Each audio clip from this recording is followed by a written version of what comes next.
Let's talk about asking good questions. Yeah. There's 3 levels of questions, and these kind of correspond to 2 groups at a time on that Bloom taxonomy chart, or the grammar logic rhetoric model, if you like the classical model for that. But observation, interpretation, and evaluation are 3 strong ways to break your questions into these categories. So your observation questions, these are going to be real simple. It's the basic journalistic 5 W's and an H. Do they know these facts? Can they tell you what this is and how it works? The very basics. And usually, yes. And usually you'll have a lot more observation questions than anything else, because there's oftentimes a lot of information and you need to see, did they comprehend all of it before you can move on to the next stage? And if they don't comprehend things, if their observation questions are showing that they really don't have a grasp of it at the foundational level, then don't move on. It's okay to just stop right there and say, okay, well, I now know exactly what I need to know in order to tailor our next study session. So if they're just absolutely having a hard time with this, don't keep asking harder questions. I mean, that seems kind of obvious, but it needs to be said, I think. The interpretation questions get a little bit more interesting. So these are the, what does this mean? How's that significant? What's the point?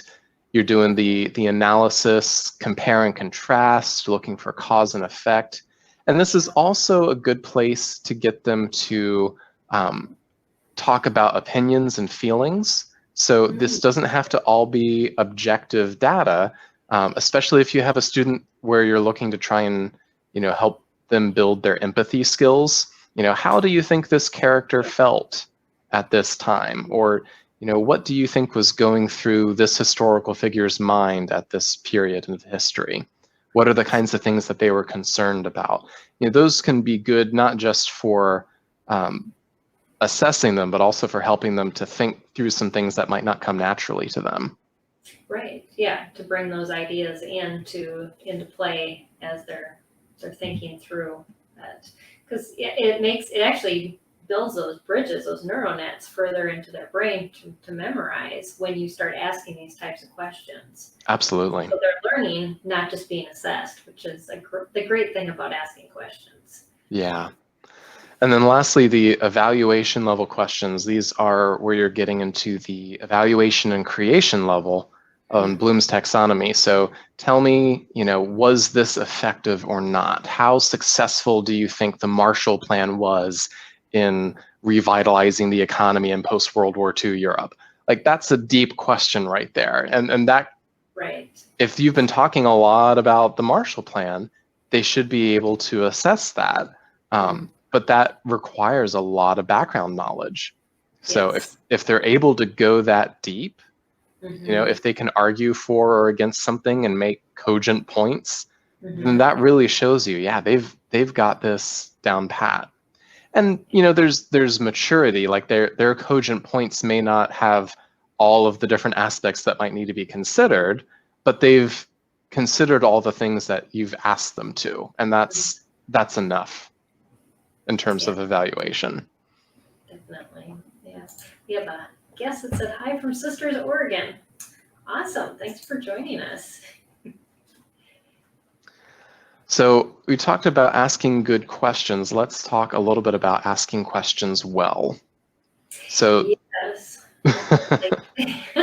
So these are 3 simple principles for being a good questioner. The first is pause.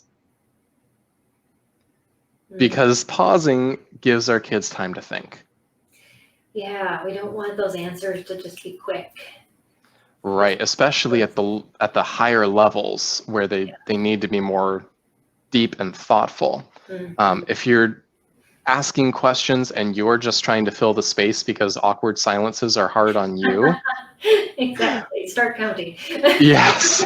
Yeah, please, because it's not a service to your kids. They need to know it's safe to just take a minute, think through what you know, and give a good answer. So allow pauses, give them time to think. And sometimes, our natural inclination, if they seem to be struggling, is to give them a prompt. Mm. And I would say, if you want to prompt for the lower level kinds of questions, the observation questions, like, it starts with an X or something like that. Mhm.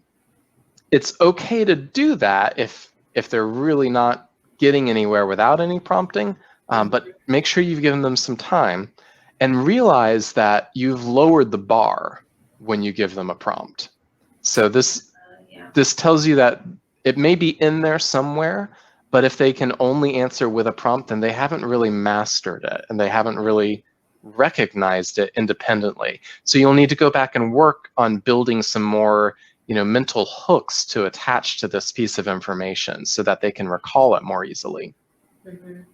So it's okay to prompt, but don't be too quick to do it. What I think is more effective than prompting, especially in the interpretation level, Mhm. is rephrasing. Yeah. Prompting lowers the bar, rephrasing does not, as long as you're not giving them the answer in the question. Mhm. Clarifying the question and restating it is super helpful, because a lot of times the questions that are in our books or the questions that we come up with are very stilted. The language is just not what we're used to hearing, and it can throw kids off. It really So can. I mean, it's nice for them to get questions from somebody that they're not used to talking to, because it is a different language, and our kids will need to learn how to take tests. That's just a life skill. And so giving them those, but having that rephrasing and maybe into words that you more use in your household than what was used in the text